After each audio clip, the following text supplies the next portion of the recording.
पेड़ों की कहानी। एक पहाड़ी पर 3 पेड़ खड़े थे।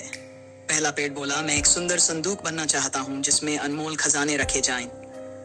दूसरा पेड़ बोला, मैं एक विशाल जहाज बनना चाहता हूँ जो महलों के राजा और वीरों को ले जाए। तीसरा पेड़ बोला, मैं ऊंचा बनकर लोगों को ईश्वर की याद दिलाना चाहता हूँ। समय बीता और एक दिन लकड़हारे आए। पहला पेड़ लकड़ी के एक साधारण बक्से में बदल गया जहां अनाज रखा जाता था।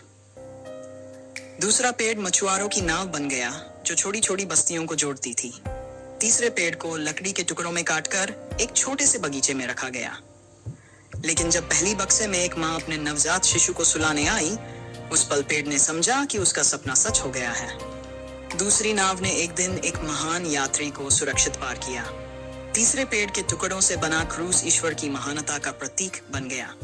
तीनों पेड़ों ने देखा कि उनके सपने अलग अलग रूपों में पूरे हुए और वे अब अपने असली उद्देश्य की ओर बढ़ गए।